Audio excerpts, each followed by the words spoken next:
Bonjour à toutes et à tous. Aujourd'hui, on se retrouve pour un nouveau podcast PFITS. On est comme d'habitude accompagné de William Salut à tous. et notre invité du jour est Thibaut.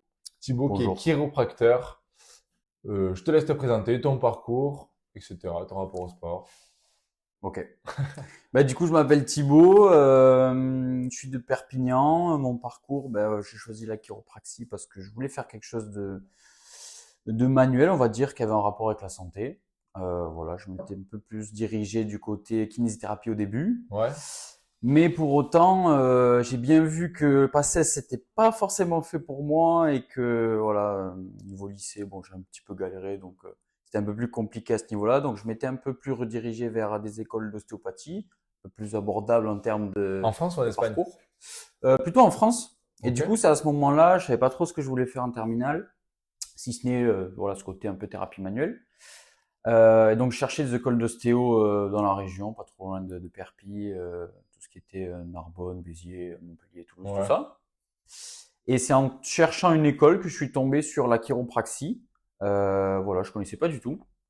Contrairement à beaucoup de mes collègues qui ont beaucoup pratiqué ça dans leur enfance, où ils ont eu des mentors, où ils ont pratiqué dans leur jeunesse.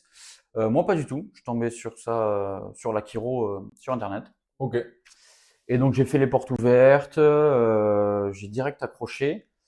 Et pourquoi du coup chiro et pas ostéo? Tout simplement c'était une profession un petit peu qui sortait de l'ordre du commun et qui était un petit peu en émergence Ok, en ouais. France, Carrément.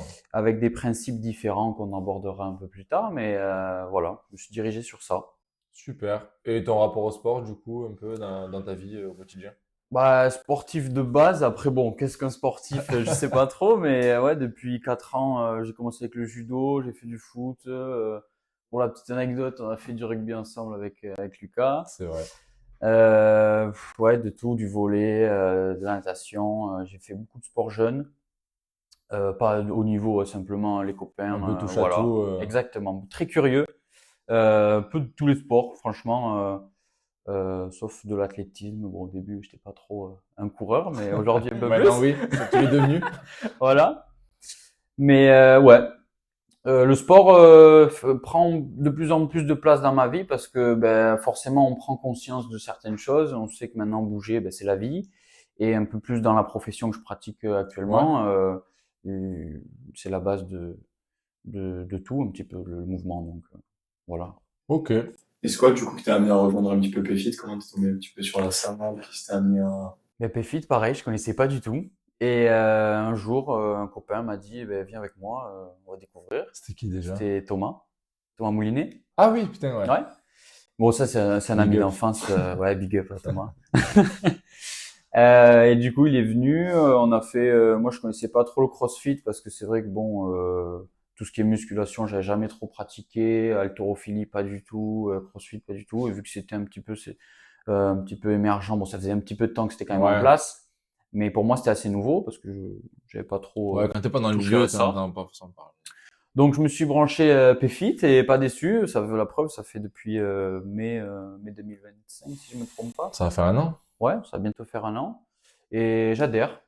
Ouais, J'adhère pas mal, hein, tranquillement. parce que voilà, parce qu'il y a de la variété dans les programmes, que je m'y retrouve. Voilà, c'est très varié. Puis il Trop y a une petite cool. communauté sympathique. On fait des petits potes. Voilà, la preuve. Ok, bon, on va commencer à rentrer dans le vif du sujet un peu. Du coup, est-ce que tu peux nous éclairer sur ce qu'est la chiropraxie? Je pense qu'il y en a beaucoup qui se posent la question. Précisément parce qu'on a des petits préjugés des fois, on a vu deux, trois vidéos passer et puis on en reste là. Du coup, si tu peux nous éclairer. La grande question. Ah, Du coup, la chiropraxie, c'est une thérapie manuelle qui se base sur le système nerveux pour faire des corrections. Concrètement, ça travaille sur le complexe ostéo-articulaire et un peu plus nerveux. Enfin, ok. moi, ma pratique, elle se dirige plutôt sur le concept que il n'y ait pas d'interférence dans le système nerveux. On part du principe en chiro que le cerveau, c'est un peu l'ordinateur et il gère un petit peu tout ce qui se passe dans le corps. Les Mhm. émotions, euh, la digestion, enfin, tous Ok. les processus qu'il y a dans le corps. C'est le système nerveux qui régit ça de par les systèmes sympathiques et parasympathiques. Voilà. Donc, nous, on part du principe que le corps a une capacité d'auto-guérison, dans le Ok. sens où voilà, il sait se défendre pour niveau immunitaire, toutes choses comme ça. Donc, nous, notre boulot, c'est d'identifier les interférences à ce niveau-là et de les corriger et de les maintenir dans le temps. Donc, voilà les grandes lignes, on va dire, de la chiropraxie. C'est déjà pas Voilà. mal.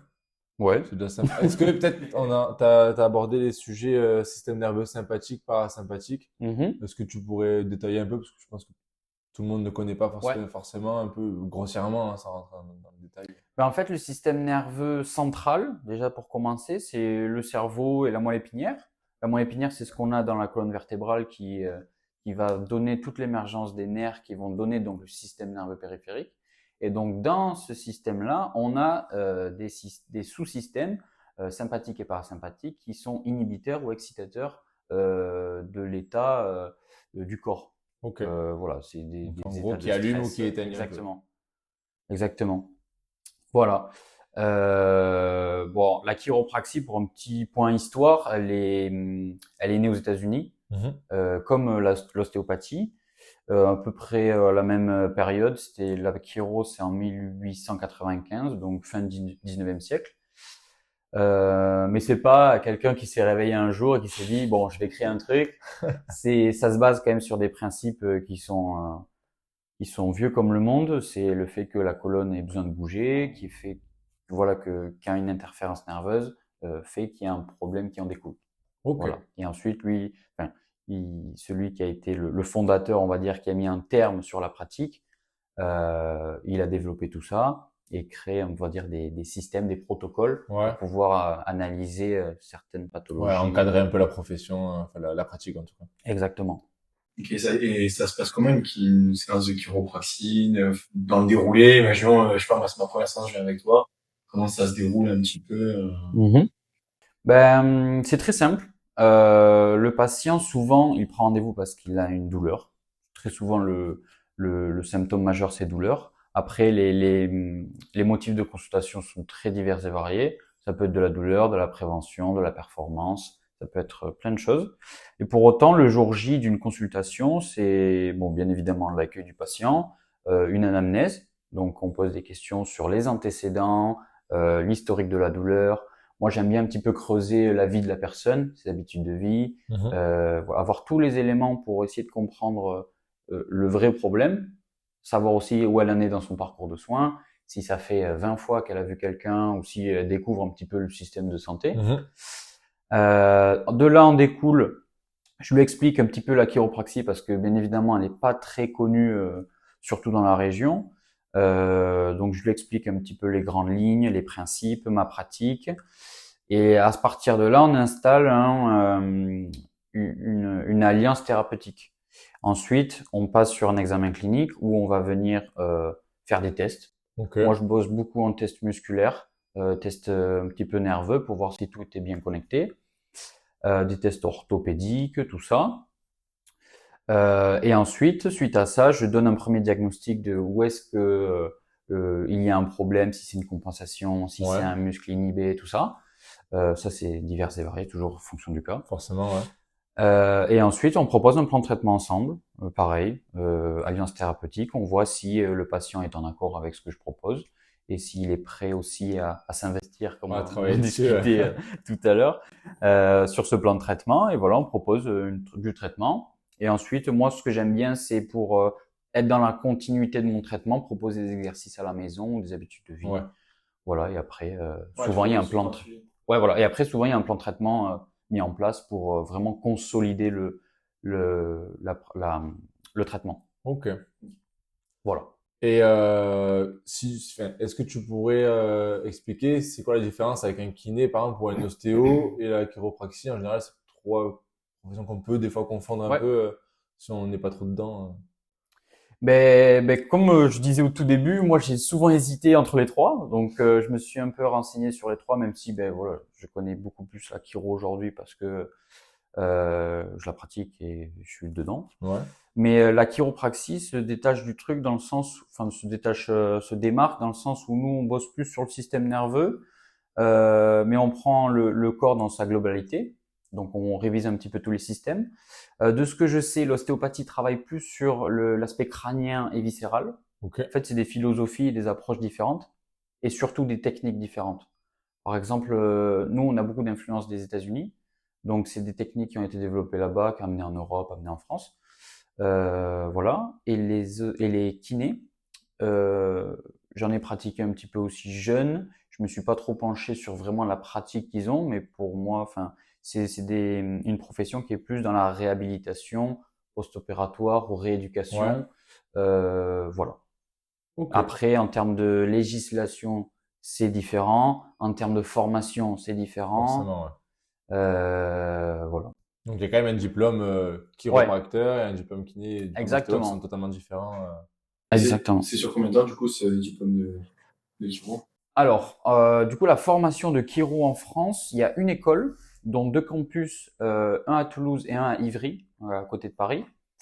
Et c'est un processus, c'est des études sur 5 ans. Avant, c'était en 6 ans et ils ont raccourci récemment, enfin, dans les 10 dernières années, pour se réhabiliter en termes de Master 2, pour Ok. qu'ils aient cette Ouais. certif-là. Voilà, donc c'est sur 5 ans. Moi, j'étais à Toulouse, du coup. Et sur la dernière année, pardon, on fait une année de clinique où on doit faire 300 consultations Ok, donc beaucoup pour de pratique. valider, voilà, exactement, pour valider le diplôme. Ok. Très bien. Voilà. Et il me semble que ostéo, c'est sensiblement pareil. Si c'est pas 5, ça doit être Ouais, 4 ou c'est 6. similaire, quoi. Et kiné, ben, c'est dans c'est PACES. Ouais. En tout cas, c'est en France. Voilà. Parce que bon, vu que nous, il y en a quelques-uns qui s'expatrient, c'est vrai que c'est différent. Ok. Voilà.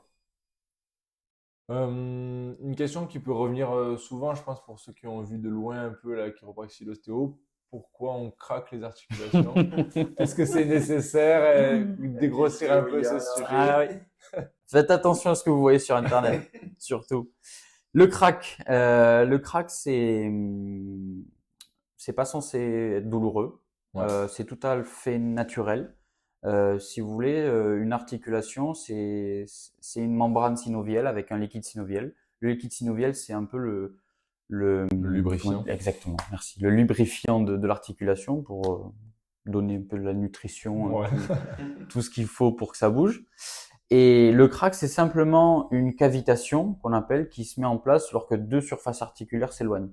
Ok. C'est une petite création de bulles de gaz qui donne ce bruit clac. Et c'est pas censé être douloureux. Ok. C'est tout. Enfin, je sais qu'il y a un docteur qui s'est amusé à se craquer la main gauche pendant très très longtemps et la main droite rien du tout. Et pour autant, il n'y a eu aucun effet. Ouais, pas d'arthrose, de trucs qu'on Voilà. pourrait entendre À comme ce ça. jour, il n'y a aucune étude qui dit que ça permet de développer une arthrose précoce ou de l'arthrite ou quoi que ce soit. Les études actuelles ne démontrent pas ça. Ouais, en tout cas, c'est pas, Voilà, pas prouvé. exactement. Ok, donc rien à voir le fait quand ça craque avec le fait qu'on replace une articulation ou quoi que ce soit. Ça peut se faire l'un sans l'autre ou l'un avec l'autre Exactement. sans corrélation. Moi, c'est ce que je dis à mes patients. Il se peut que ça craque. Il y en a qui aiment, il y en a qui aiment pas. Moi, j'adapte mes techniques parce que j'ai des outils qui font que je peux ne pas faire craquer s'il y en a qui sont vraiment réticents Ouais, par tu rapport à demandes ça. avant s'ils sont, Exactement. si ça leur va ou C'est ce qui fait partie de l'alliance thérapeutique au tout début où on fixe aussi les objectifs du patient ensemble. Et oui, il y en a qui n'aiment pas ça, il y en a pour le coup qui viennent que pour ça, Ouais. parce qu'ils aiment ça, mais ouais non, faut pas que ce soit un objectif. Après, c'est pas gage de qualité non plus. Non, Je veux oui, c'est pas parce dire, que ça craque que c'est bien. exactement, c'est ce que je leur explique aussi. L'articulation, elle va bouger parce qu'on se met dans des lignes de direction qui font que l'articulation va bouger. Mais c'est pas pour autant que si ça craque, c'est mieux, si ça craque pas, Oui, c'est pas pour autant que c'est c'est raté ou pire. réussi. Pour autant, il y a des fois un syndrome un peu placebo là où les gens se disent bon, ça craque, c'est que ça a bougé. C'est que ça s'est replacé ou quoi. Ok. Ok, justement, par rapport à ça, toi, quand tu pratiques justement la chiro, t'as souvent des sportifs qui viennent te voir ou c'est en termes de public, c'est un peu tout le monde? Bon, en vrai, c'est du tout venant, j'ai envie de dire, mais c'est vrai qu'il y a il y a de plus en plus de sportifs qui prennent conscience de l'importance d'être suivi, pas simplement aller faire son sport, mais prendre conscience que ben voilà, faire un petit check-up de temps en temps, ou s'il y a des petites douleurs qui s'installent, parce que forcément, hein, une douleur, c'est un signal d'alarme. Donc il faut pas non plus attendre très longtemps ou attendre de manière générale Ouais. avant Avant de que ça consulter, s'empire. quoi. Exactement.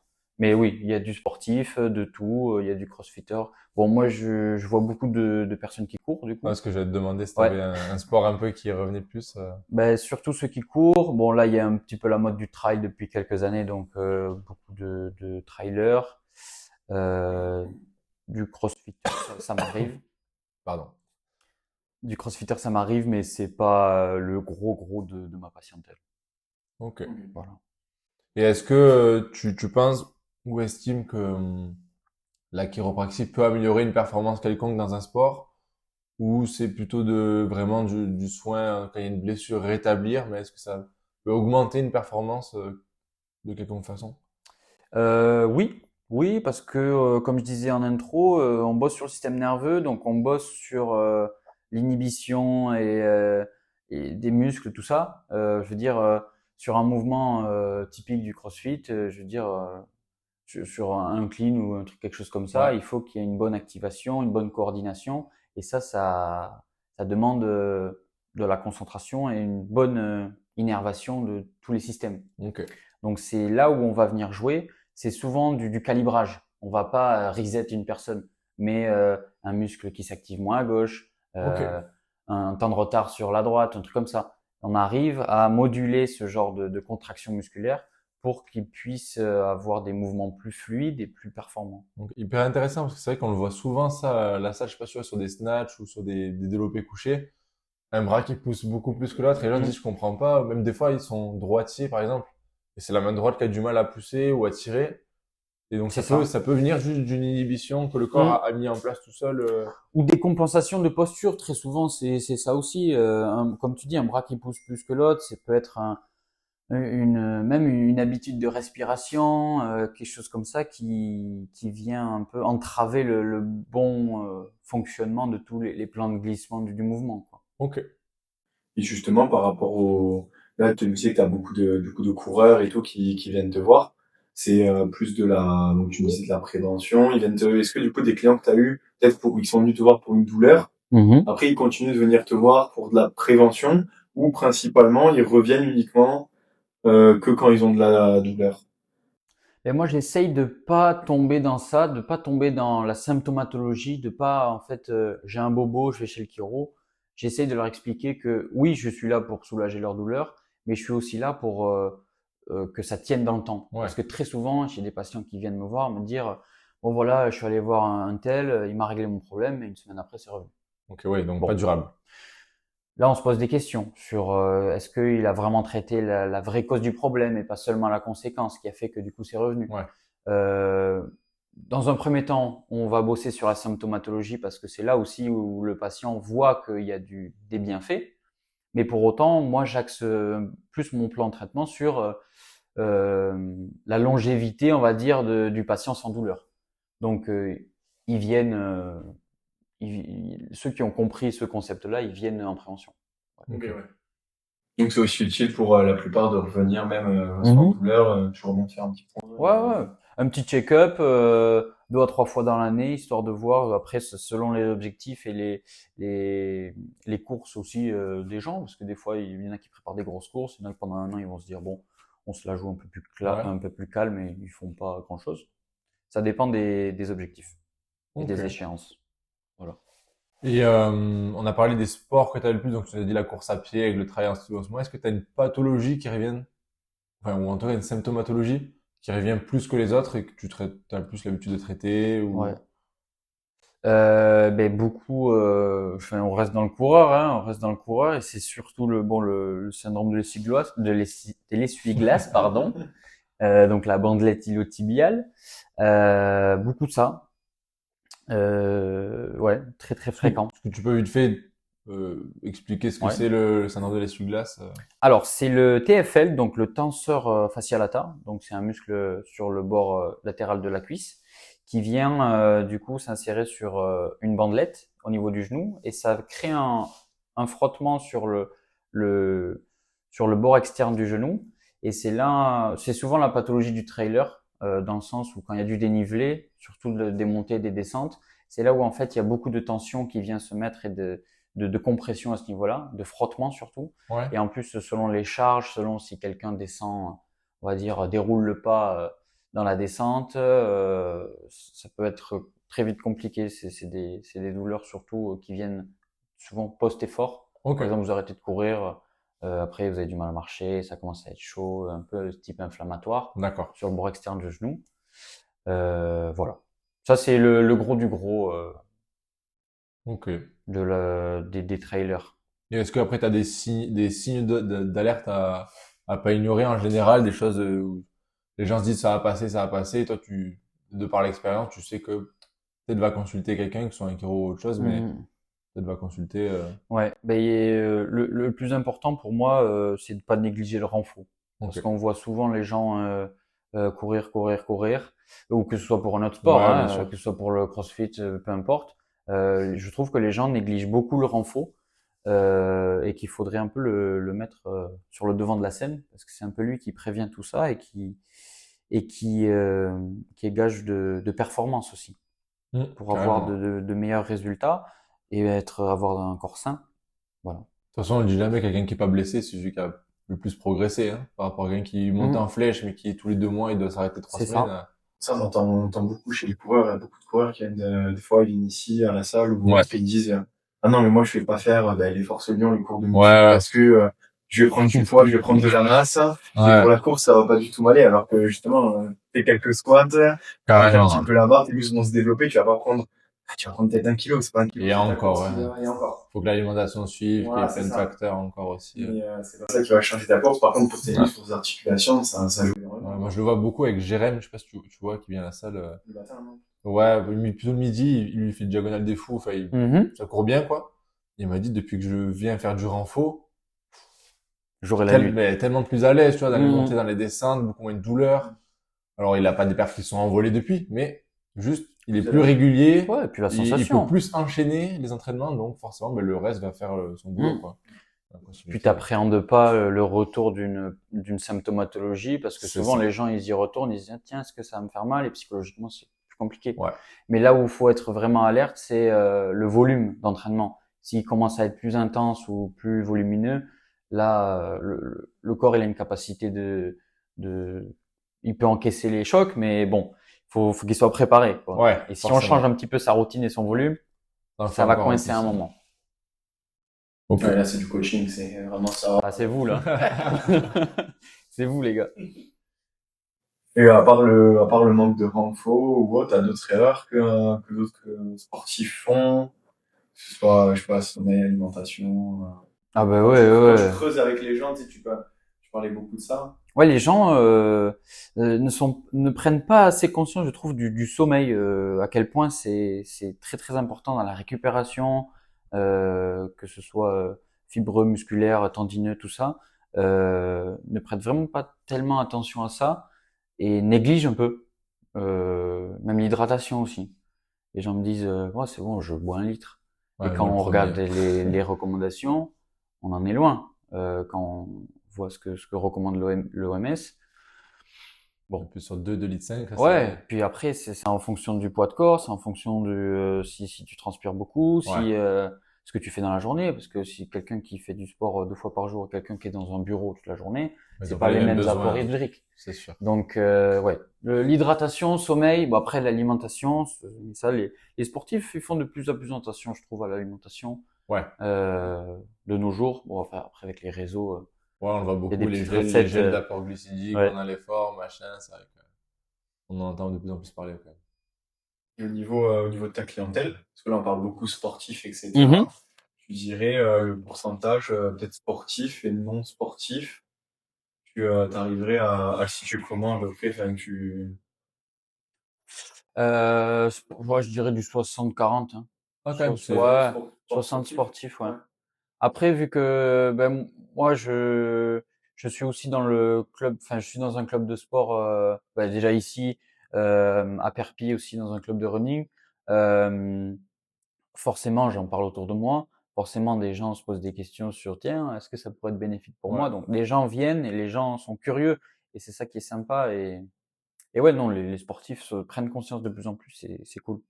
Ok. Je suis content. Petite question, je sais pas si tu pourrais y répondre, mais pourquoi ça fait du bien quand ça craque? Pour certains, en tout cas, comme tu Ouais. disais, pourquoi on a l'impression que c'est ça qui fait du bien et que parfois on sent véritablement un bien alors que sans craquer, on pourrait sentir, comme tu expliquais, le craquer ne veut pas dire que la manip a été bien faite ou pas, quoi. Mm, mm. Mais en fait, nerveusement, un ajustement, on parle pas tellement de manipulation, même si en soi c'est une manipulation. En chiro, on parle d'ajustement. Et l'ajustement sur le rachis, donc sur la colonne vertébrale, c'est en gros une grosse information nerveuse en fait. Ok, Donc ça vient un petit peu relâcher cette zone-là. Tu vas gagner en amplitude, tu vas gagner vraiment en proprioception locale. Donc en fait, il y a un sentiment d'apaisement selon le système que tu veux toucher, selon le segment aussi. Donc ça aussi, bah, c'est au chiro de bien analyser où est le besoin réellement. Mais ouais, après un ajustement, on a souvent cette sensation de tiens, je bouge mieux, je me sens mieux, tout simplement parce qu'il y a du mouvement, hein. ok. Parce que les gens, on en revient au crack, les gens s'amusent quelquefois à se craquer les cervicales, choses Ouais. comme ça. Mais ces segments qui craquent, souvent, c'est ceux qui bougent déjà. D'accord, ok. Donc, le chiro, souvent, ce qu'il fait, ben, il bouge ce qui bouge pas. Ouais, oui, sinon, Donc, nous, quand on vient palper une colonne vertébrale, quand on voit un petit peu les segments ou les zones qui bougent plus ou moins bien, on vient repérer les zones hypomobiles et hyper mobiles. ok. Et donc, on voit bien les segments où les gens craquent Ça souvent coince un les peu. cervicales tout seuls parce que ben, il y a cette hyper D'accord. mobilité à ce niveau-là. Donc, nous, ce qu'on fait, c'est on cherche vraiment cette hypomobilité pour redonner le mouvement là où forcément la personne ne peut pas trop aller chercher ses amplitudes. Ok, en tout cas, toute seule, quoi. Voilà, exactement. Est-ce qu'on peut devenir un peu dépendant à ces... Oui. Ouais, c'est Ouais, il y vrai. en a, ils sont Ok. accros, hein. Ils sont accros le matin, clac clac, et c'est bon, ça part. Ouais, ouais. Après, tu peux aussi partir hein, de cette dépendance. Moi, je sais qu'au collège, c'est la Ok. chaise Ouais, bien partout. sûr, ouais. C'est une habitude que j'ai quittée, peut-être parce que j'ai pris aussi conscience que c'est pas forcément, Nécessaire. ouais, très très concluant dans ma mobilité, qu'il y avait quelque chose d'autre à faire, mais voilà.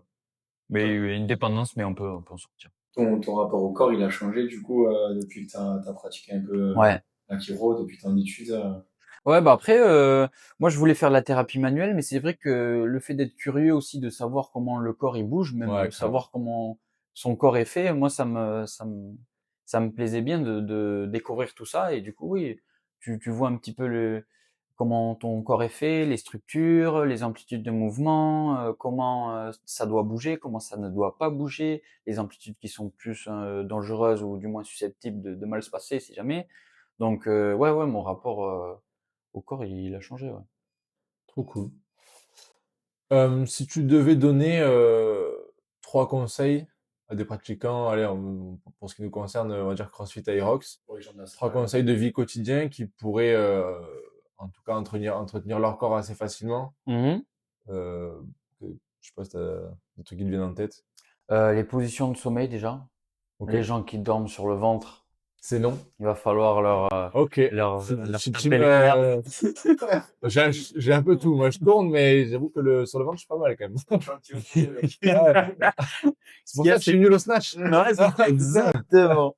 Non, c'est qu'il y a, c'est que on dort sur le ventre. Bon, ben typiquement, voilà, hein, on Ok. se réveille, on est comme ça. Ça favorise le torticolis, ça favorise des fourmis dans le bras. Enfin, souvent, quand on a fait passer toute la nuit sur le ventre, ça se passe pas bien au réveil. Ok. Et puis c'est évocateur. Les positions de sommeil, donc ça, bon, moi ce que je recommande, c'est sur le côté, un genou, un coussin entre les genoux Bon, c'est et une position voilà, fétale, quoi. exactement. Bon après, il y en a qui dorment sur le ventre et c'est Ouais. la meilleure des nuits, hein, mais bon. Mais c'est plus sujet à, peut-être à problème Ouais, à derrière, quoi. développer des cervicalgies, des maux de tête, tout ça au Ok. réveil. Bon après, si leur vie se passe très bien comme ça, moi Ouais. je suis pas là pour changer leur quotidien, hein. Non, mais peut-être Ça leur va comme s'il ça. y a les symptômes dont tu parles, peut-être c'est une piste à creuser, quoi. Exactement. Dans ce cas. Voilà. S'ils s'y retrouvent dans ce que je dis, voilà. Trois. C'était trois conseils de. Ouais, il t'en reste 2. Ok, ouais. En vrai, si t'as plus, c'est pas grave, c'est comme Des ça. conseils. Ben, du renfort, hein, j'en ai reviens toujours au même Ouais. truc, hein, du renfort, de la mobilité, Quand tu parles de renfort, plutôt ciblé, du coup, vraiment, Ouais. pas général, pas faire de la muscu, enfin, pas faire de la muscu, mais je parle de vraiment de renfort spécifique sur des, Ouais, là, comme spécifique. tu parlais du moyen fessier Mm, pour mm. les TFL ou des trucs comme ça, peut-être. Moi, ça dépend surtout du sport pratiqué, ça Oui, dépend de la sédentarité du patient, ça dépend de plein de choses. Mais je peux pas donner une recette magique parce qu'en soi, chaque évidemment. patient est différent, avec une histoire et des antécédents divers et variés. Donc le plus important, c'est de bien cibler les objectifs et les attentes et de donner des exercices adaptés. Mais de manière générale, oui, un renfort spécifique par rapport à l'activité, une mobilité, avoir un squat profond, ça aide dans la Ouais. vie. Ouais, Ouais, sans blocage d'amplitude, en tout cas. ouais, ouais, un squat. Vous savez la position des bébés là, Ouais, vraiment par le terre, cul par terre quoi. bah, Ça aide. Hein. on l'a tous, cette mobilité de base, hein. Mm. C'est juste qu'on la perd Exactement. quand on grandit, hein. De base, on est tous censés être mobiles, hein. C'est ça. Garder ça et aussi garder une activité physique. Hein. Quand on voit que le volume de masse musculaire des quadris c'est un facteur de longévité, c'est pas pour rien. Hein. Ouais, t'as eu des études Ah là-dessus, ouais, ouais, ouais. ok. Les triathlètes seniors, j'ai envie de dire, mais c'est ceux qui vivent le plus longtemps. Hein, Ok. quand parce que les quadris c'est la vie. Hein. Ah, quand tu Parce sais que plus quand te t'arrives lever, plus à te lever, ouais. Derrière, c'est compliqué. Hein. ça dégringole après. Donc ouais, c'est garder la forme et Être voilà. régulier dans sa pratique, quoi. Exactement. Puis être bien entouré aussi, ça on néglige beaucoup. Le côté social, c'est très important. Ouais. Ok. Et par rapport au tout ce qui va être un peu, parce que tu as parlé du sommeil, Mhm. est-ce que tu as des conseils sur le stress ou les postures, par exemple, je sais pas, quelqu'un qui bosse toute la journée derrière un bureau, est-ce qu'il y a des gestes qu'il peut adopter? Quelqu'un qui est Mhm. très sédentaire de base au quotidien, parce que bah, son travail, c'est derrière un bureau toute la journée pianoter. Est-ce qu'il y a des choses que tu pourrais conseiller Ouais. Bah, c'est toujours pareil dans le sens où quelqu'un a un travail, va pas changer sa vie. Hein. C'est une S'il a une contrainte qu'on peut pas contrainte de enlever. Ouais. s'asseoir à 8 heures par jour, bah, c'est comme ça, c'est la société qui le veut. Hein. On n'est plus dans un champ à ramasser les Ouais. patates, mais bon voilà. Donc c'est des petites routines à mettre en place très simples. C'est par exemple, je finis ma réunion, elle dure 20 minutes, je me lève, je vais chercher le café qui est à 20 mètres, je marche, je peux faire une petite routine de squat, des exercices de mobilité, voilà. Par rapport au stress, ne pas avoir d'a priori ou d'inquiétude de se faire accompagner là-dessus. Je veux dire, il y a un soutien psychologique qui est mis en place, c'est pas pour rien et il est très très pertinent dans certains cas et il faut pas des fois avoir honte d'avoir demandé de l'aide parce que Carrément. c'est très très important et voilà pour avoir les clés de se sortir de ces moments de stress. Donc tu m'as dit stress, travail. Ouais, c'est du stress, Ouais, les l'enfant, ouais. postures, c'est Ouais, les postures. Une petite routine, souvent, selon le cas du patient. Moi, je leur mets en place une petite routine de 5 minutes, 10 minutes, parce que sinon, si je leur fais un truc d'une heure, ils le feront jamais. Mais voilà, s'ils sont plus du matin ou plus du soir, ils le font quand ils veulent, mais Ouais, au quand moins ils le ils ont le font. temps, quand ils ont Voilà. leur temps libre. Ils le font, c'est 5 minutes, c'est deux trois trucs sympas. Comme ça, ils se mettent en jambe dans la journée et ils peuvent partir et ils sont contents.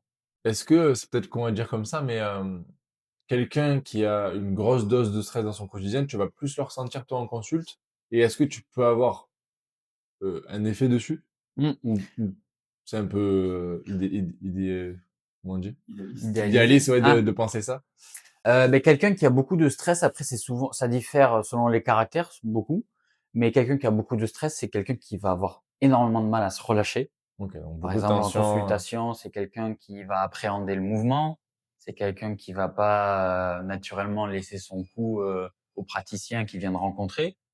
Euh, mais ça, c'est aussi le devoir, j'ai envie de dire, du chiro, pardon, de Mettre en confiance. voilà, mettre en confiance, installer cette alliance avec patient-thérapeute et essayer de débloquer certains mécanismes de défense qui ont été mis en place au cours de la vie du patient selon son histoire.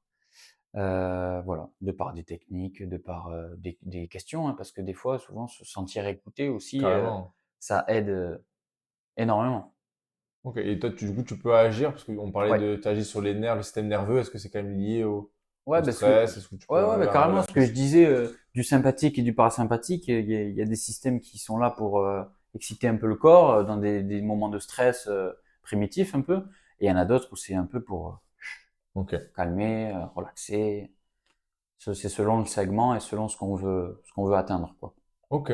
Voilà. Par rapport à moi, pour rebondir par rapport à ce que tu disais sur la mobilité, quand vous arrivez 5-10 minutes en avance au cours, au lieu de parler, mettez-vous à plusieurs, mettez-vous dans un petit coin de la salle et commencez à faire votre mobilité. Le mot du coach. Vous le verrez, ça vous fera du bien. Beaucoup, on vous voit, vous êtes assis, vous Ah faites ouais. rien, vous êtes sur votre téléphone. Prenez ces 5-10 minutes-là quand vous arrivez en avance, faites de la mobilité, des petits exercices. Vous le demandez, que ce soit même moi, mais si vous voyez Thibaut de votre gym. Ah, mais Voilà, carrément, c'est vrai que je le vois beaucoup, même, enfin, les gens, ils me disent, ouais, moi, j'ai pas mal mal à l'épaule. Bon, souvent, là, au CrossFit et tout, c'est l'épaule qui revient beaucoup. Je dis, mais, tu travailles un peu dessus? Bah, non. Je dis, mais mec, commence par ça, tu sais, prends un élastique, déjà, arriver à la séance, échauffer beaucoup plus la partie, qui est un peu sensible pour vous. La diff, elle est énorme. Ouais. Enfin, on se rend pas compte, mais, et à chaque fois qu'il commence à s'y mettre, il fait, ah oui, j'ai moins mal. Bah ouais. Bah, tu commences à travailler dessus. Si tous les jours tu te fais 3-4 minutes d'élastique sur l'épaule, coiffe de rotateur machin, bah déjà tu la renforces parce que tu la travailles tous les jours. Tu l'échauffes beaucoup plus, donc quand tu démarres à faire une connerie, même une pompe ou un dumbbell snatch ou quoi, bon ben ton épaule elle est moins douloureuse quoi. Mais les gens s'en rendent pas compte, ils veulent pas. Ouais, Il faut prendre le temps de le faire et c'est 5-10 minutes des fois. et encore 5-10 minutes, je pense que même déjà 2-3 minutes Oui, oui, bien sur sûr. sur une 5-10 minutes, articulation, c'est c'est énorme. La Ouais, diff elle est c'est mieux immense. que rien, quoi. Carrément. c'est ça. 2-3 minutes tous les jours. Là, je commence à, de plus en plus, je leur dis, tu vois, il y a des gars qui commencent à s'acheter des élastiques pour chez eux. Je dis, putain, la démarche, elle est cool. Ah bah oui, oui, oui. C'est la diff, tu vois, le bon, en S'ils plus, le c'est, font à la maison, c'est encore mieux. Un élastique, ah, mais carrément, on s'en rend pas compte. Même tous ceux qui galèrent en overhead squat et tout, prends un bâton. Ouais, ouais. Prends un bâton, même les mains au-dessus de la tête, essaie de descendre chez toi, ça prend 30 secondes, tu maintiens la position 2-3 fois et voilà, tu fais ça tous les jours. Derrière, Ouais. tu vas voir les résultats, quoi. Un bon renfort spécifique sur les stabilisateurs, une bonne mobilité, et en avant. Ouais. Mais ouais, c'est très important. Et pour sortir un petit peu du cadre de là où on était, Ouais. est-ce que tu as eu, du coup, dans ta pratique de chiro, c'est quoi on va dire patient, la pathologie la plus étrange que tu as eu à traiter? Pas forcément, mais ouais, une pathologie vraiment, tu t'es dit, waouh, là, c'est pas commun ça, tu vois. Genre, est-ce que tu as eu quelque chose comme dans ce cas-là qui est ressorti déjà ou pas? Je réfléchis parce que bon, j'ai pas une expérience non plus Oui, t'es jeune de encore. 40 ans, hein. Ouais. Je suis sorti d'école il y a un peu moins de 2 ans, donc. Mais ouais, là récemment, j'ai eu un patient un peu, ben justement, un peu une symptomatologie cas d'école où on se dit tiens, c'est sûr c'est ça. Ouais. Et quand on creuse, c'était une douleur un petit peu style dans la fesse du piriforme, un peu type sciatique qui descend dans la jambe. Et quand bon, je palpe un peu le bassin, tout ça, je me rends compte que rien à voir, c'est pas du tout sur le trajet du piriforme et c'est pas non plus un Un herpès. ouais, voilà, ou une douleur, on va dire, référée d'un autre muscle qui fait que ça Ouais. peut être là. Et c'était vraiment une douleur sciatique, enfin que j'avais vraiment jamais trop appréhendée et juste une espèce de nœud Ok. qui était juste là, à cet endroit-là, que j'avais jamais vu avant. Musculaire Chez plutôt. ouais, Tension musculaire musculaire. chez ce patient et enfin, au premier abord, je me serais dit: «Tiens, oh, ce truc, je le connais, la symptomatologie, je l'ai vu pendant 5 ans, Ouais. vu et revu». J'aurais pu avoir cet effet tunnel de me dire: «Bon allez, c'est ça, je fais ma routine, et je traite» et peut-être que j'aurais eu un résultat aussi, Mais mais peut-être je me pas. dis, tu vois, le fait d'avoir vraiment creusé le truc, de me dire: «Tiens, je vais regarder, si c'est vraiment Ouais, ça» c'est pas ce que je et en pensais fait, en quand j'y fait. vais un peu plus, c'était pas ça.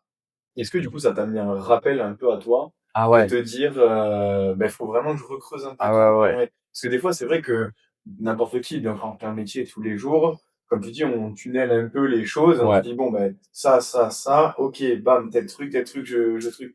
Et des fois, on oublie un peu de creuser, même nous, des Vérifier fois, en les tout cas coachs, on le. se dit, ah, il descend pas en squat, bon, ben, sa mobilité en cheville, allons. Des fois, on oublie de regarder d'autres choses. Non, mais clairement, là, tu te dis, tu as une piqûre de rappel sur ta routine et tu te dis, putain, te focalise pas sur vraiment un truc, essaie de garder un petit peu, Du recul. Ouais. ouais, garde du recul et un peu reste un petit peu humble dans ton diagnostic pour pouvoir aussi c'est correct aussi de se tromper, de se dire, tiens, Carrément. voilà, je pensais que c'était ça, mais en fait, pas du tout. Et même, je trouve, c'est beaucoup plus gratifiant de se tromper et de remettre en question tout le système de santé avait dit avant, parce que ce patient, il est venu à moi avec un diagnostic. Il n'est pas venu avec chez moi, j'ai mal ici. Il est venu avec l'échographie, la Ouais, radio, l'IRM, le médecin, le kiné, tout ça, qui ont dit bon ben voilà, j'ai une douleur piriforme droit, elle part pas. Ouais. Ben moi, qu'est-ce que je fais? Je vais voir le piriforme. Enfin, voilà. Ouais, forcément. Mais Il me décrit une lui, symptomatologie qui est en raccord avec cette zone-là. Du coup, je me dis bon, ben, let's go quoi. Je vais voir ce que je peux faire. Et en fait, tu te rends compte que ouais, ça venait pas de là, quoi. pas du tout. Ok. Voilà. Est-ce que tu as une, je sais pas, tu me dis qu'on ne disait pas manipulation, mais une manipulation préférée, entre guillemets, un ajustement préféré? Voilà. Je cherchais le mot, mais un ajustement préféré? Mais Une du coup, zone que tu aimes mieux travailler que d'autres? en fait, en chiro, il y a plein de techniques, plein de techniques qui sont plus ou moins structurelles, émotionnelles, qui touchent des systèmes différents. Et moi, j'en affectionne une plus particulièrement qui est plus structurelle dans le sens pur et dur de la chiro. Et si je devais en choisir une qui est vraiment très impactante et qui a un effet un petit peu vraiment de ce truc reset un petit peu du corps, on va dire, c'est l'ajustement de la première cervicale. Ok. Parce qu'en fait, elle régit un petit peu tout le reste en fait. Et c'est une zone nerveuse, c'est une bombe nerveuse en fait. Ok. Il y Est-ce a que c'est tellement elle de... où on te met un peu en trois quarts, là, comme Ouais, ça? c'est un petit, enfin, c'est, il y a une Je l'aime bien, moi, direction celle-là. C'est bon. Le différente. mec, on me l'a fait aussi. Il y a une direction bien particulière, mais ouais, ça se passe au niveau du cou avec une Ok. inclinaison particulière, ouais. Mais ouais, je l'affectionne Et c'est particulièrement. quoi là, je sais pas si tu sauras me répondre, mais pour avoir fait beaucoup d'ostéo dans ma vie, Ouais. la différence entre la méthode un peu plus brusque où ça vient craquer, effectivement, on se met en trois quarts et on vient un mouvement sec, Ouais. et les manipulations douces, des fois, je sais qu'on tient la tête pendant 10 minutes. Je sens que c'est très léger, à peine des millimètres d'ajustement, Mhm. et au bout de 10 minutes, c'est bon, c'est nickel. Et je suis en mode, bah, ouais, ok, qu'est-ce que t'as fait, tu vois? Qu'est-ce que tu m'as fait? Tu m'as juste caressé, en fait. Non, mais est-ce que je sais pas, est-ce que c'est des techniques déjà que tu utilises et est-ce que tu connais la Ouais. différence entre les Ben, deux? comme ce que je disais tout à l'heure, il y en a qui aiment que ça craque, il y en a qui aiment ça pas. Mhm. Il y en a qui Ouais. aiment pas du tout. Mais pour autant, il y en a, ils aiment les boîtes et ils viennent pour ça. Moi, en fait, la spécificité du chiropracteur, c'est sa vitesse d'ajustement. Ok. C'est là où vraiment on se démarque entre nous. C'est la technique d'ajustement, dans le sens où le mouvement il est fluide, rapide, dans la bonne direction, il fait pas mal. C'est là où vraiment on se démarque.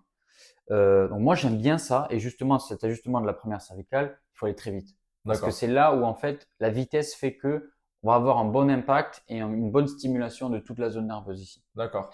Donc moi je travaille beaucoup comme ça, mais pour autant chez des patientes ou des patients qui sont un peu plus réticents de ce mouvement un peu Brusque, ouais. qui peut faire peur quelquefois s'il n'est pas expliqué, s'il n'est pas amené de manière Surtout si la normale. personne n'est pas relâchée, Voilà. ça, Si quelqu'un est ça, très c'est déjà, stressé et que vous lui expliquez pas ce que vous allez faire et c'est que dans ton bam coin, vous tu vous te penses envoyez dans un le truc, vide. non ça va pas le faire. Mais si c'est bien amené, bon, on Ok. peut arriver à des fins. Mais du coup, qu'est-ce qu'on disait? Oui, les manipulations un petit peu plus douces. En fait, ça travaille sur la même zone. Ok. C'est quelque chose qui est différent, avec des buts différents, donc tu arrives à un résultat différent. Ok. Mais pour autant, on s'adapte. Je veux Ouais, dire, ouais, on a une carrément. caisse à outils et on a tout ce qu'il faut pour pouvoir manager un petit peu les cervicales des patients. Ok. Voilà. Moi, j'ai une question que j'ai complètement oublié de te poser au Ouais, début. dis-moi. Ça dure combien de temps, le chiro? C'est varié. C'est divers et varié. C'est selon l'analyse, le temps que le chiro met son analyse en place. Moi, les premières visites, je prends 1 heure. Ok. Donc, dans l'heure, il y a l'anamnèse, l'examen clinique, le traitement, les exercices, tout ça. Et un moment de questions-réponses aussi, savoir s'ils ont bien tout compris, tout ça. Après, je sais qu'il y en a qui prennent 45 minutes, il y en a qui prennent 1h30 parce qu'ils ont vraiment besoin de creuser le truc. Ça dépend des chiros, ça dépend de leur approche. Ça dépend s'ils ont des protocoles, ça dépend s'ils ont des questionnaires à remplir. D'accord. Très souvent, c'est rare que ça dépasse l'heure et demie. C'est très rare que ce soit sous la demi-heure. J'ai envie de te dire une Ouais. demi-heure, 1 heure et demie. C'est que ça s'est mal passé, une bonne demi-heure. Ouais, voilà. Si c'est 10 minutes, c'est que quelqu'un qui s'est trompé. Soit toi, soit lui, mais. Voilà. Ok. Et par rapport à la salle, là, du coup, un petit peu à PFIT, Ouais. Bon, du coup, t'as découvert un peu l'haltérophilie, t'as découvert un petit peu le mouvement CrossFit aussi avec les tractions, passer une muscle-up. T'as des mouvements, toi, que tu trouves, tu vois, par exemple, des mouvements quand tu les vois ou quand tu les pratiques, parce que ben nous, voilà, c'est les mouvements CrossFit, souvent on dit, on se laisse tout le temps, etc. Il y a des mouvements que tu trouves, enfin, auxquels t'es peut-être un peu réticent, et au contraire, des mouvements auxquels tu te dis non, c'est bien de le bosser. Même moi, par exemple, tu te dis, moi, je suis pas forcément fort dessus, mais il faudrait que je vois que du coup, faut que je bosse ça, quoi. Dans une pratique de santé, du coup. Ouais, Parce voilà, que quand on parle de performance, c'est peut-être un peu différent. ouais, bah, d'un point de vue performance, vraiment, voilà, Point de vue côté santé. Tiro, quand son métier intervient vraiment dedans. Le mouvement le plus bénéfique Bah, les deux, pas et le plus Le pire est... traumatisant. ouais, Ok. exactement. voilà, Ben, pour moi, le mouvement, on en revient sur ce qu'on dit depuis le début. Pour moi, le mouvement le plus bénéfique, c'est le squat. Hein. Ok. C'est l'amplitude profonde, c'est bien avoir les grands fessiers activés, les moyens fessiers, tous les quadris, tout ça, pour vraiment développer de la force à ce niveau-là. Comme dire, amplitude profonde pour ceux qui écoutent. On se situe, hein, les fesses, à quel niveau. On casse bien la parallèle et c'est le cul par terre, comme on dit. Et pour moi, le plus traumatisant, c'est le snatch. Le snatch, il est vraiment quand on n'a pas la technique. Le on squat est snatch, du coup. Enfin, le... snatch, ouais, Ouais, juste, enfin, juste la barre au-dessus de la tête. ouais. Enfin, le fait d'avoir une charge assez conséquente au-dessus de la tête, enfin, parce que très souvent, enfin, du moins ceux que je vois, ceux qui sont peut-être pas forcément très préparés à ce mouvement, ils ont qu'une stabilité d'épaule, Ouais. ils ont pas la bonne technique, bon, ce qui est normal, c'est un mouvement très complexe et pour moi, c'est peut-être le mouvement le plus complexe, vous m'arrêtez si je me trompe, Ouais, je suis assez d'accord. du Hein, CrossFit franchement. est traumatisant. En tout cas, à maîtriser sans danger, je pense que c'est vraiment le plus dur. Ouais, Parce que ouais, bon, un muscle up, tu le passes pas, il va pas se ouais. passer Au grand-chose. pire, Mais tu c'est vrai triches un peu les bam bam, ouais, mais bon. mais je pense qu'à maîtriser sans douleur et propre. Ouais, snatch. J'aurais peut-être dit aussi les tractions, un petit peu de ces papillons, keeping, etc. pour les épaules. Bah, ça, c'est très traumatisant sur le retour. Ouais. Si Et, t'es pas gainé ou quoi, que tu mets tout le poids sur les épaules, ouais. et encore, moi, enfin, je pense, de mon point de vue, que les tractions, ce qui peut pêcher, c'est que ça va peut-être créer une inflammation sur la répétition. Un snatch, je pense, un snatch mal exécuté, tu peux vite Mm, te mm. froisser quelque chose alors qu'une traction, bon, sur une mauvaise descente mal appréciée, je pense pas que tu te fasses à moins que tu te déboîtes l'épaule, mais bon. Ouais, ouais. La Je pense que luxation ouais, d'épaule. ça doit être quand même. Je pense que même avoir autant de luxation d'épaule sur un snatch mal exécuté, quelqu'un qui est pas du tout préparé, quand même, une traction, quoi. Non, Ok, ouais. ouais, du coup, snatch, Snatch mal préparé, pour moi, c'est gage de blessure. Et tu vois, j'en reviens sur ce que tu disais, le squat, pour toi, le mouvement le plus bénéfique avec fessiers bien activés et tout. J'en parlais avec ma copine, là, Hello, qui a, elle, une hernie discale. Mhm. Je sais plus, je crois que c'est L4, L5. L4, L5, L5? L5? Ouais, L4, bon, un truc comme Ou ça. L5, L5. Bas du dos. Enfin, bruit qui arrive. Non, mais, Je connais pas la méthodologie. L4, L5, je crois que c'est ça. Ouais, j'ai un doute, ouais. Et elle me disait, encore ce matin, elle vient de découvrir qu'en fait, quand elle descend bon, c'était un front squat. Quand elle descendait, entre guillemets, sans réfléchir à ses moyens fessiers, et qu'elle remontait, elle avait la douleur qui venait, même léger. Par contre, si elle remontait de son squat avec fessiers activés, c'est-à-dire qu'en écartant les genoux, plus de douleur. Ça fait 2 ans qu'elle a l'hernie. Elle vient de s'en rendre compte. Tu vois. Non, mais c'est ouf quand même comment, juste en conscientisant, mais comme tu dis, tu parlais d'inhibition, d'activation, Mhm. en activant, en fait, un muscle qui est peut-être, bon, peut-être dans son cas pas assez renforcé ou juste qu'elle pensait pas activer, la douleur qui est une douleur présente, genre, enfin, c'est physique Ah et ouais. elle disparaît. Juste, alors que pour le même mouvement, la même charge, la même vitesse de mouvement, juste l'activation d'un muscle qui stabilise en fait tout ton bassin, qui Ouais. permet de désengager une zone qui est douloureuse pour toi. Ah oui, Des non, fois, on se rend pas compte. c'est même pas un concept, c'est un fait Ouais, que ouais. l'activation d'un muscle vient moduler un mouvement et une douleur. C'est factuel. Écoute, je pense qu'on a fait le tour. Je sais pas si tu as Ouais. des questions. Moi, c'est bon, je vais poser mes questions. Ah si, une dernière petite question qu'on avait parlé au début. Les vidéos qu'on voit. J'allais t'en parler. La fameuse sangle cervicale J'allais qui vient t'en te parler. disloquer la tête. Qu'est-ce qu'on en pense? L'ajustement rapide. Voilà, ajustement rapide. Moi, j'en pense qu'il y a des dérives partout, qu'importe le métier, qu'il faut faire attention à ce qu'on voit sur Internet, d'autant plus avec l'IA qui émerge de façon très très exponentielle. Ce sont des pratiques, surtout c'est des vidéos des États-Unis beaucoup. Je connais pas de chiropracteur français qui en fait. Mais là où on se démarque, les chiros, c'est qu'on est assez spécifique dans ce qu'on fait. Souvent, quand on vient ajuster un segment, on ajuste un segment et on vient pas avec une sangle tirée. Enfin, je veux dire, là, on vient affecter toute la colonne vertébrale. Et là, la spécificité, elle y est pas du tout. Ok. Donc, moi, je m'assimile pas à ce genre de pratique parce que c'est en dehors des concepts de la chiro que je pense représenter. Donc la spécificité, tout ça, tout ce que j'ai dit. Donc voilà. Assurez-vous de connaître un petit peu la pratique du chiro que vous comptez pratiquer, Consulter. consulter. Ou peut-être Merci. rappeler avant, est-ce que vous Voilà. pratiquez l'ajustement Ouais, ça rapide? c'est C'est très des bien. termes peut-être à utiliser. Ouais, quel type d'ajustement vous utilisez ou quel type de technique. Souvent, les patients ils connaissent un petit peu ce qu'on fait aussi, donc les méthodes, ou les méthodes Mackenzie, les méthodes de taping, les choses, Ouais. les classiques quoi. Euh, voilà, donc se renseigner par rapport à la pratique de votre praticien et après, voilà, pas tout croire ce qu'on voit sur les réseaux. Moi, on m'a Ok. envoyé plein de vidéos avec Ouais. des squelettes. Faites ça. Tiens, pas mal ton métier, super.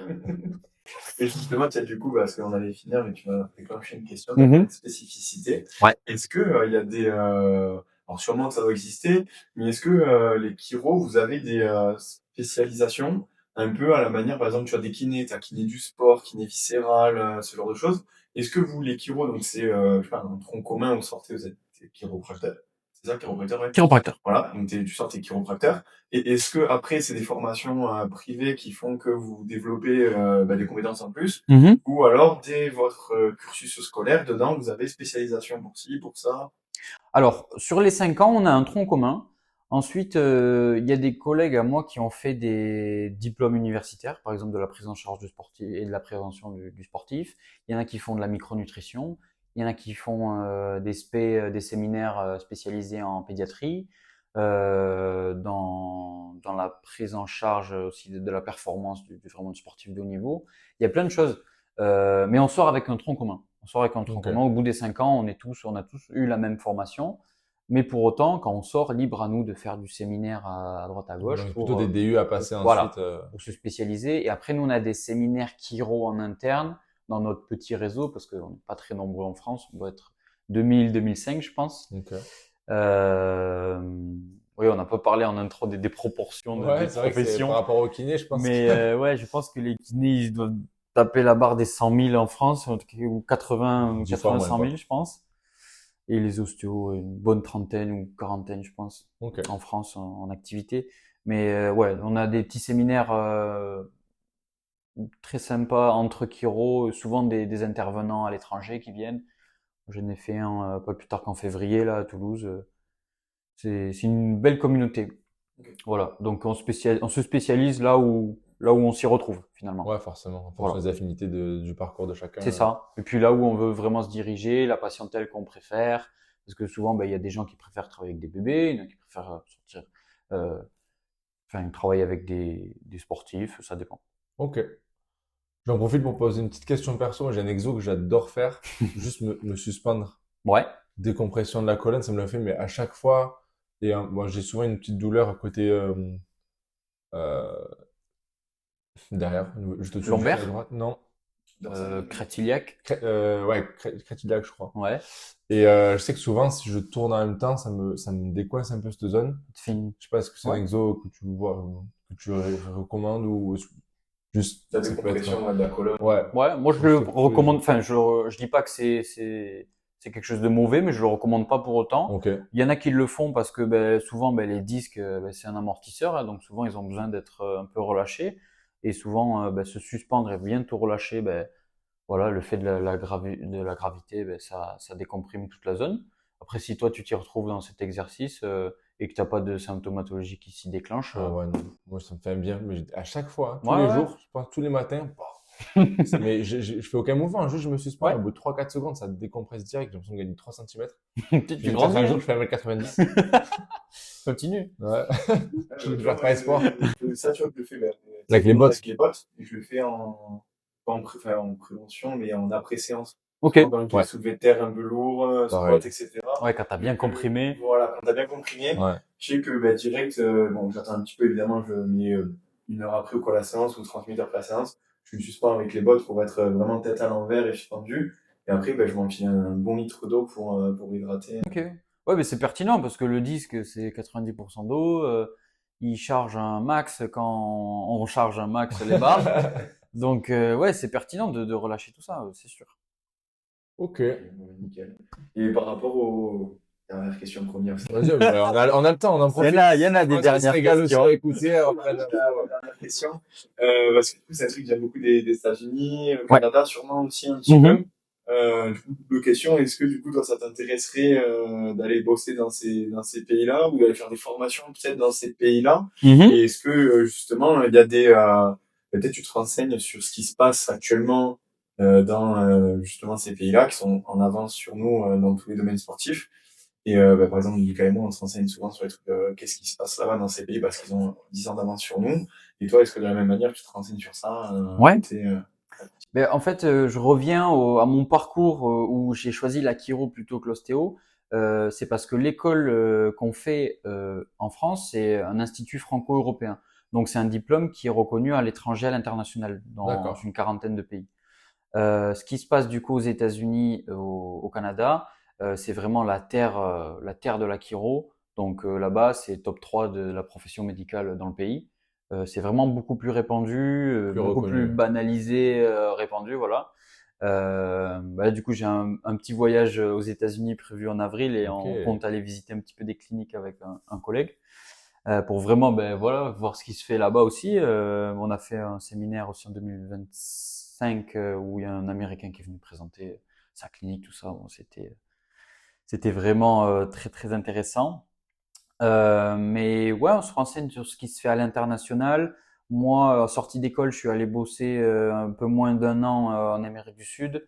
Donc, j'ai eu cette petite expérience-là. Et je sais que le diplôme permet de voyager un peu partout dans le monde. Voilà. Après, il y a des équivalences selon les pays, Forcément. selon les exigences des États aussi. Je sais qu'aux États-Unis, il y a des restrictions particulières en fonction des États. Ok. Voilà. D'accord. À prendre en compte. Je pense qu'il doit y avoir un petit numerus clausus aussi là-bas, comme la profession est très réglementée. Il y en a en France? Deux. Des Non, limites? non, du tout.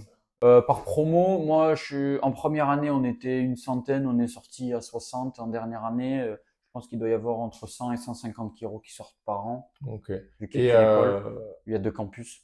est-ce que, je sais pas, comme les kinés, au niveau des zones géographiques, ils ont quand même des limites à pas dépasser. On peut pas s'implanter où on veut. Est-ce qu'en chiro, Ouais. ça existe aussi? Ou est-ce qu'on est plus libre pour l'instant, en tout cas? Pour l'instant, on est très libre parce que voilà, on est 2000 en France. Donc là, typiquement dans les PO, si je fais le compte, on est moins d'une dizaine. De toute façon, je les connais tous, je les ai tous rencontrés. On sort tous de la même école quasiment. Mais ouais, je pense qu'on est entre 6 et 8. Mais non, à ce jour, il n'y a pas de numerus clausus, mais c'est plus voilà, du relationnel et pas s'installer à côté du copain. Ouais. Bon, C'est plus c'est de du bon l'éthique, sens. ouais. Voilà, c'est du Ok. bon sens. Je pense qu'on a fait le tour. Ouais, c'est bon. Merci beaucoup Thibaut pour toutes ces informations. On est quasiment à 1 heure de podcast rien que pour vous. Je pense qu'on vous a régalé niveau info.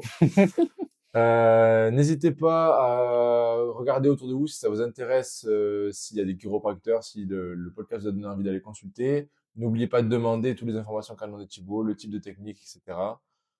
Entourez-vous de professionnels et je pense qu'on est bon. Faites votre Voilà. mobilité avant les cours. Faites votre mobilité en Exactement. cours et leur info. Et du renfort. Allez, Du merci renfort d'avoir max. suivi cet épisode du podcast et on vous suit. Pardon, n'importe quoi. Merci d'avoir suivi cet épisode et on vous retrouve au prochain. Bonne journée.